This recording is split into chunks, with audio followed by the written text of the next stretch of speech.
नमस्कार,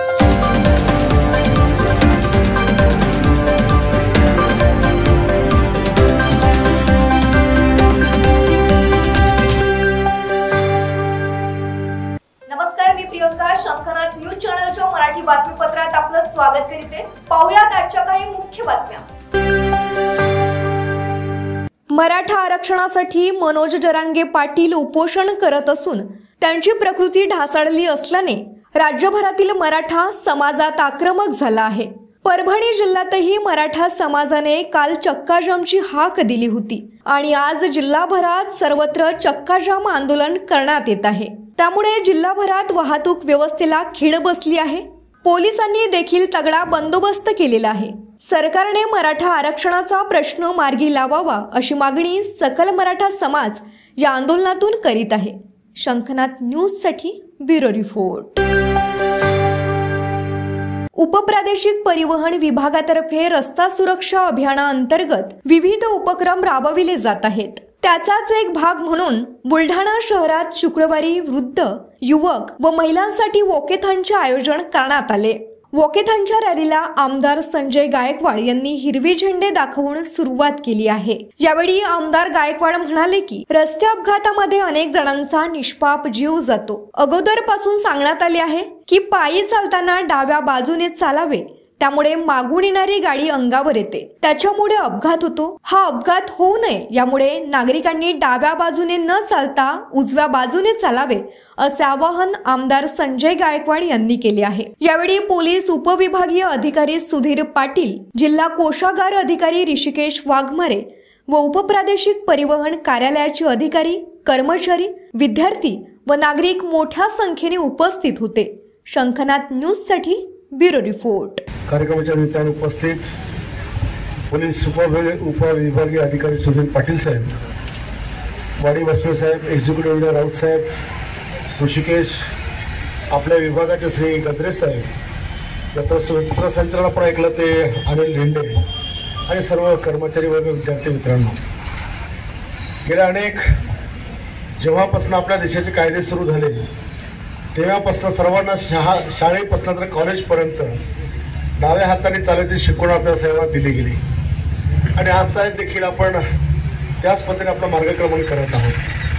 पण होणारे अपघात, जाणारे जीव, येणारं अपंगत्व आणि बेभान चालणाऱ्या गाड्या आणि पाठीमागून न दिसणारी गाडी याला बळी पडणारा हा आमचा सर्व मानव आणि यातून मार्ग काढण्याकरता आता लेफ्टच्या ऐवजी राईट ही भूमिका घेऊन शासन आपल्यापर्यंत या ठिकाणी पोहोचत आहे.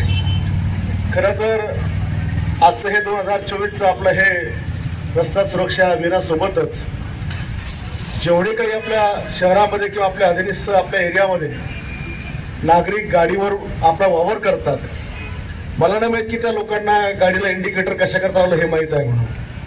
कोणी डाव्या हाताने इंडिकेटर देतं आणि पटकन उजवीकडेच वळून जातं. अनेकांना साईड पण माहिती आहे, रॉंग चालायचं का राईट चालायचं, एकदम तो रॉंग पण चालून जातो आणि म्हणून खूप बळी त्याच्यामध्ये जातात. पहाटेला जास्त करून सकाळी वॉकिंगला जाणाऱ्या ज्या महिला असतात, पुरुष असतात, बऱ्यापैकी भरधाव वेगाने चालणाऱ्या गाड्यांनी आपल्या बुलढाणा, मोताळा या रोडवर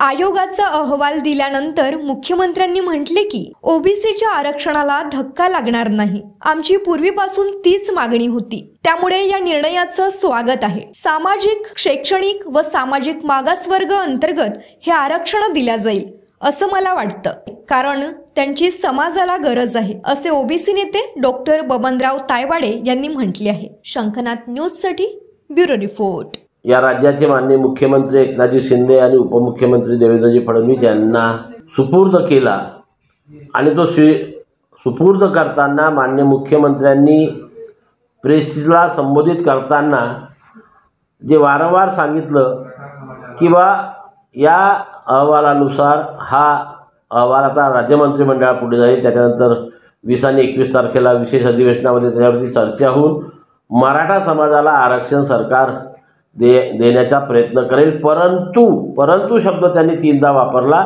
आणि ओबीसी समाजाच्या आरक्षणाला धक्का न लागता मराठा समाजाला आरक्षण देण्याकरता आम्ही कटिबद्ध आहोत आणि ते देऊ अशा प्रकारचं प्रेसला त्यांनी सांगितलं. आणि म्हणून ओबीसी समाजाच्या आरक्षणाला धक्का न लावण्याची जी भूमिका राज्य सरकारने घेतली आहे, माननीय मुख्यमंत्री आणि उपमुख्यमंत्र्यांनी घेतलेली आहे, त्याबद्दल आज तरी मी त्यांचे मनापासून अभिनंदन करतो, आभार मानतो. मी राज्य सरकारला एक निवेदन करतो की ज्याप्रमाणे मराठा समाजाचं मागासलेपण सिद्ध करताना, सर्वेक्षण करताना एवढ्या मोठ्या यंत्रणेचा वापर करून अत्यंत कमी कालावधीमध्ये हा अहवाल आपण राज्य मागासवर्गीय आयोगाकडून पूर्ण करून घेतला, त्याच धर्तीवर जी राष्ट्रीय ओबीसी महासंघाची आणि संपूर्ण ओबीसी समाजाची अनेक दिवसापासूनची प्रलंबित मागणी आहे की ओबीसी आणि इतर समाजाची जातनिहाय जनगणना करून ती आकडेवारी लवकरात लवकर आपण प्रसिद्ध करावी. आज सुद्धा याच आपल्या प्रसारमाध्यमाच्या माध्यमातून मी सरकारला निवेदन करेल की सेम याच मशिनरीचा वापर करून, एवढ्याच कर्मचाऱ्यांचा वापर करून 1 महिन्याच्या आत ओबीसी समाजाची जातनिहाय जनगणना करून आकडेवारी प्रसिद्ध करावी. विनायका फाउंडेशन तर्फे श्री राम जन्मभूमी आंदोलन एक अवलोकन या कार्यक्रमाचे आयोजन शहराच्या श्री शक्तीपीठ रामनगर नागपूर या स्थळी 16 फेब्रुवारीला सायंकाळी करण्यात आले होते. या प्रसंगी श्री राम जन्मभूमी आंदोलनात सहभागी झालेल्या कारसेवकांच्या कार्याबद्दल मान्यवरांनी माहिती दिली. या कार्यक्रमाच्या अध्यक्षपदी राष्ट्रीय स्वयंसेवक संघाचे विदर्भ प्रांतातील प्रमुख कार्यवाह माननीय श्री अतुलजी मोघे हे उपस्थित होते. तर प्रमुख वक्ता म्हणून विदर्भ प्रांतातील दुर्गा वाहिनीच्या माजी संयोजिका ॲडव्होकेट मनीषा रत्नाकर कुलकर्णी या उपस्थित होत्या. कार्यक्रमाचे प्रास्ताविक विनायक फाउंडेशनच्या अध्यक्ष माननीय प्रतीक्षा पटवारी यांनी केले. या प्रसंगी श्री राम जन्मभूमी आंदोलनात सहभागी झालेल्या सौ आसावरी कोटीवाण, श्रीमती प्रणवती चौगंजकर, अस्मिता मुंजे कायंदे, सौ माधुरी देवरे, वर्षा उराडे, श्री अश्विन पाथुरकर, श्री राजेश वेसलकर, सौ रत्ना कुलकर्णी, वसुधा गबणे, प्रतीक पटवारी आदी कारसेवकांचा सत्कार करण्यात आला. तसेच श्री आनंद देशमुख यांनी कारसेवकांवर अप्रतिम अशी तयार केलेली रचना यांचे गायन केले. कॅमेरामॅन सचिन सह सनी भोंगाडे, शंखनाथ न्यूज नागपूर. सेवकों का बलिदान याद रखेगा हिंदुस्तान, कारसेवकों का बलिदान याद रखेगा हिंदुस्तान, बूंद बूंद लहू स्मरण से होगा, बूंद बूंद लहू स्मरण से होगा मंदिर का यह नवनिर्माण, कारसेवकों का बलिदान याद रखेगा हिंदुस्तान, कारसेवकों का बलिदान याद रखेगा हिंदुस्तान. बाबर ने जब तोड़े मंदिर, धर्मस्थलों पर किए प्रहार, हिंदू बांधे जंजीरों से तहस नहस किए धर्म पुराण, खोल उठा तब हिंदू रक्त ये, खोल उठा तब हिंदू रक्त ये, उठा के झोला कूच किया, साधा रस्ता अवधपुरी का, साधा रस्ता अवधपुरी का, रामलला का सुमरे ध्यान, कारसेवकों का बलिदान याद रखेगा हिंदुस्तान. जीवन का क्या होगा आगे, अब मन राम लला में लागे, धर्म की रक्षा काम प्रभु का, प्रभु रंग में अब हम रंगे, ईट से ईट हिलाएंगे, अब धर्म की रक्षा हम ही करेंगे, ईट से ईट हिलाएंगे, अब धर्म की रक्षा हम ही करेंगे. धाम अयोध्या जो यह पहुँचे, धाम अयोध्या जो यह पहुँचे भले न शेष बचेंगे प्राण, कार सेवकों का बलिदान याद रखेगा हिंदुस्तान। देने लगे प्राण आहुति माँ सरयू भी काप उठी, अवधपुरी भी मन में रोती, शोक से व्याप्त हुई तब धरती। आज पुनः वह शौर्य दिवस है, आज पुनः वह शौर्य दिवस है, कार सेवक स्मरण करे। राम जन्म भूमि के सच्चे, राम जन्म भूमि के सच्चे, वीरों को हम दे सम्मान, कार सेवकों का बलिदान याद रखेगा हिंदुस्तान।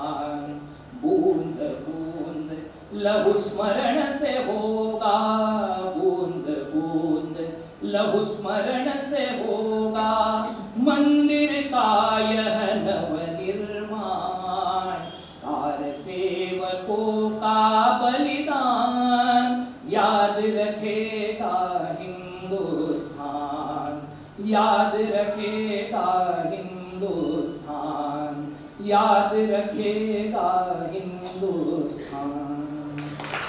विनायक फाउंडेशनतर्फे या परिसरातनं जे कार्यसेवक गेले होते त्या सर्व कार्यसेवकांच्या आठवणींना उजाळा आणि त्यानिमित्त सत्काराचा कार्यक्रम आज या ठिकाणी आयोजित केला आणि त्यामध्ये मला बोलण्याची एक संधी मिळाली। राम जन्मभूमीचं मंदिर या ठिकाणी निर्माण झालेलं आहे, पण मुळात राम मंदिराचा जो एक आंदोलनाचा जो पाठीमागचा भाग आहे तो म्हणजे नुसतं रामाचं मंदिर या देशामध्ये उभं करणं नाही, तर जो राम हा या देशातल्या प्रत्येकाचा आत्मा आहे त्याच्यामधलं त्या प्रत्येक रामाला जागृत करणे आणि त्या रामाच्या माध्यमातून या देशामध्ये पुन्हा एकदा रामराज्य निर्माण करणे हा त्याच्या पाठीमागचा मूळ उद्देश होता। आणि त्याच्याकरता म्हणून रामाचं भव्य मंदिर त्याच्या जन्मभूमीवर तयार व्हावं त्याकरता या देशामध्ये हिंदू समाजाने एक मोठं आंदोलन केलं। त्याची परिणती फलश्रुती ही 22 तारखेला राम जन्मभूमीच्या मंदिराच्या निर्माणाने हे पूर्ण झालेलं आहे। पण त्याच्या पुढचा मुख्य भाग जो आहे तो भाग अजून राहिलेला आहे, तो म्हणजे राष्ट्र मंदिर। आणि म्हणून मग राष्ट्र मंदिराकरता आवश्यक अशा प्रकारचा भाव समाजामध्ये तयार व्हावा, त्या भावाच्या आधारावर समाज संघटित राहावा आणि समाजाने आपल्या या संघटित शक्तीच्या आधारावरती आपल्यामध्ये पूर्ण परिवर्तन करावं। रामाने समाजासमोर ठेवलेले आदर्श ते स्वीकारावे, त्या आदर्शावर ते चालावं आणि त्या आधारावरती समाजाने राष्ट्राचं मोठं मंदिर उभं करावं। या निमित्ताने अशा प्रकारच्या कार्यक्रमांचा एक जनजागृतीकरता उपयोग हा होताना दिसतो। विनायक फाउंडेशनने हा कार्यक्रम घेतला याबद्दल खरं म्हणजे त्यांचं मी आभार मानतो आणि समाजामध्ये राम मंदिर ते राष्ट्र मंदिर या विषयावरती जनजागृतीचा कार्यक्रम हा नित्यनियमित चालू राहावा, तो चालू ठेवावा आणि 2047ला देशाच्या स्वातंत्र्याला 100 वर्ष पूर्ण होतील त्या या अमृतकालामध्ये ते रामराज्याचं स्वप्न सगळ्यांच्या प्रयत्नांनी पूर्ण व्हावं असा एक भाव निर्माण करण्याकरता अशा कार्यक्रमांची आवश्यकता आहे। तो कार्यक्रम आज या ठिकाणी संपन्न झालेला आहे। 1990 मध्ये मी दुर्गावाहिनीची पूर्ण वेळ कार्यकर्ता म्हणून या राम जन्मभूमीच्या आंदोलनात सहभागी झाली। त्याच्यापूर्वी खरं म्हणजे मी 2 वर्ष अमरावतीला विद्यार्थी परिषदेचं पूर्ण वेळ काम केलेलं होतं। मूळ मी अकोल्याची, 2 वर्ष अमरावतीला काम केलं, मग घरी गेली। पण राम जन्मभूमीचं जे आंदोलन आहे ते असं त्याचा प्रभाव मनावर खूप जास्त होता आणि त्यावेळेसचे जे प्रांत संघटन मंत्री होते विश्व हिंदू परिषदेचे श्यामजी बल्लाळ यांनी मला असं म्हटलं की तू ऋतुंबराजींसोबत विदर्भाचा प्रवास कर। मला ती एक खूप चांगली संधी वाटली। त्यांच्यासोबत जेव्हा मी विदर्भाचा प्रवास केला तेव्हा लक्षात आलं की ओघ आहे हिंदुत्वाचा, जो ओघ आहे ना तो खूप ही फार मोठी लाट आहे आणि त्याच्यामध्ये अनेक युवती होत्या आणि यांना थोपवण्याची काहीतरी व्यवस्था पाहिजे। मग कोण थोपवणार, मग मी का नाही करायचं। पण आता भीती अशी वाटत होती की घरी मी पूर्ण वेळ म्हणून परत गेली आणि पुन्हा कसं निघायचं, घरी विरोध होईल। परंतु माझा निश्चय फार अगदी पक्का होता। मी घरी सांगितलं की मला जायचंच आहे आणि मग मी 3 वर्ष पुन्हा या आंदोलनात सहभागी झाली आणि या आंदोलनामध्ये माझ्या असंख्य मैत्रिणी दुर्गावाहिनीच्या विदर्भातल्या या सहभागी झाल्या. त्याच्यात मुख्यत्वे ब्रह्मपुरीची रेणुका रासपायले, जी आता वर्ध्याला रेणुका रोडकर आहे, ती 1 वर्ष त्यांनी पूर्णवेळ काम केलं. नंतर चंद्रपूरची मालिनी कावडकर, आता मालिनी जोशी नागपूरमध्ये असते, तिने पण 1 वर्ष दुर्गावाहिनीचं पूर्णवेळ काम केलं. आणि सोबतच आमच्या शेकडो हजारो दुर्गावाहिनीच्या मैत्रिणी या राम जन्मभूमी आंदोलनात एक राष्ट्रीय जबाबदारी म्हणून, सामाजिक जाणीव म्हणून आणि या देशातील अस्मितेचा हुंकार म्हणून सहभागी झाल्या. आणि त्यासोबतच कारसेवेला सुद्धा गेल्या. लाठी गोली खाएंगे मंदिर वही बनाएंगे हा जो नारा होता त्यावेळेस, त्या लाठ्या माझ्या दुर्गावाहिनीच्या मैत्रिणींनी सुद्धा खाल्लेल्या आहेत. परंतु त्यांच्या या निश्चयापासून त्या तसूभर पण हललेला नाही. ज्या दिवशी आता 22 तारखेचा कार्यक्रम झाला तेव्हा मला सकाळपासून मैत्रिणींचे फोन होते. अक्षरशः त्यांच्या डोळ्यांना आसवांच्या धारा लागलेल्या होत्या आणि ते दिवस आम्हाला आठवत होते. कारण की नुसतंच आंदोलन नाही, कारसेवेत पण सहभागी झाल्या होत्या. आणि त्याच्यानंतरची बंदी आली होती विश्व हिंदू परिषदेवर, आम्ही भूमिगत झालो होतो, त्या काळात काम करत होतो. परंतु ते यशस्वी आंदोलन झालं आणि आज जे गौरवाचं राम मंदिर देशामध्ये उभं आहे त्याच्यामध्ये फुल ना फुलाची पाकळी आपला सहभाग आहे. याचाच एक आनंद, याचं आत्मसमाधान आणि अक्षरशः मुलांसमोर सुद्धा आपल्याला स्वतःला एक आनंद वाटतो की काहीतरी आपण चांगलं केलं आणि चांगलं आपण आपल्या मुलांना देऊ शकतो. याचा निश्चितपणे एक समाधान आयुष्यामध्ये मिळालेलं आहे. नमस्कार. आज आम्ही विनायका फाउंडेशन तर्फे श्री राम जन्मभूमी आंदोलन एक अवलोकन असं घेतलं. कारण या आंदोलनात माझ्या विद्यार्थी दशेत सहभागी व्हायची मला संधी मिळाली होती. तर ते जे कष्ट आम्ही बघितलेले आहेत, ते जे अत्याचार झालेले आहेत आमच्या कारसेवकांवर, तर त्या कारसेवकांनी जे अथक प्रयत्न केलेत कार्यकर्ते म्हणून, तर त्यांना कुठलाही असा स्वार्थ नव्हता. फक्त श्रीरामाच्या चरणी आपली सेवा रुजू व्हावी आणि आपल्याकडनं काहीतरी घडावं म्हणून ते केलेला एक प्रयत्न होता. प्रत्येकाने आपापल्या खारीचा वाटा या सगळ्या कार्यक्रमात उचललेला होता. तर त्या खारीच्या म्हणजे वाट्याची आज परिणिती झाली की आपण एक भव्य राम मंदिर बघतो आहे आणि ते अत्यंत शांततेच्या मार्गाने झालेलं आहे. आणि हिंदू समाजाने तो हर्षोल्लासाने त्याचं स्वागत केलेलं आहे आणि आजही तो उत्साह आपल्या सगळ्यांमध्ये बघायला मिळतो. तर त्यासाठी म्हणून हा एक कार्यक्रम की मागे जे घडलं आहे आणि आता पुढे काय, हिंदू समाजाचं पुढे काय राहणार आहे, दिशा आणि दशा, आणि हिंदू समाज पुढे कसा म्हणजे कोणत्या कणखरतेने वावरणार आहे. जसं आता म्हटलं की काशी मथुरा बाकी आहे, तर ते आपला म्हणजे मानबिंदू आहे तो काशी आणि मथुराचा. तर तो कशा पद्धतीने आपण घेणार आहोत किंवा शांततेच्या मार्गाने करणार आहोत काय, तर ते आता येणारा काळ ठरवेल. आणि विनायका फाउंडेशननी हा कार्यक्रम घेऊन पुढे विदर्भाचा विकास हा आमचं मुख्य ध्येय आहे. म्हणजे इथल्या लोकांचा जो काही सर्वांगीण विकास आज मागासलेला आहे आपण जेव्हा म्हणजे म्हणतो, तर त्यासाठी आपण काय जास्तीत जास्त प्रयत्न करू शकतो. इथल्या तरुणाईसाठी, इथल्या आदिवासींसाठी जल जमीन जंगलवाला जो भाग आहे तो फक्त विदर्भातच आहे आणि आपल्या जीवावर पूर्ण पश्चिम महाराष्ट्र पोचला जातो. तर त्यासाठी आपण आपल्या लोकांसाठी काय करू शकतो हा आमचा एक खूप मोठा म्हणजे अजेंडा आहे. तर विनायका फाउंडेशनचं ते एक मोठं कार्य राहणार आहे भविष्यामध्ये. तर हे होतं आजचं बातमीपत्र. पुन्हा भेटूयात पुढील बातमीपत्रात. तोवर बघत राहा शंखनाद आवाज सत्याचा. नमस्कार. सर्व प्रकारच्या पाळीव प्राण्यांसाठी अत्यंत गुणकारी इनोटॉक्स पौष्टिक आहार. नैसर्गिक वापरा, केमिकल टाळा. इनोटॉक्ससह रोगराईस आळा घाला. पशुखाद्य टेक्नॉलॉजिकल ऑडिटिव्ह उत्पादनासाठी महाराष्ट्रातील सर्व जिल्हे व तालुक्यात डीलर्स नेमणे आहे. अधिक माहितीसाठी संपर्क करा 8446662542 738777557.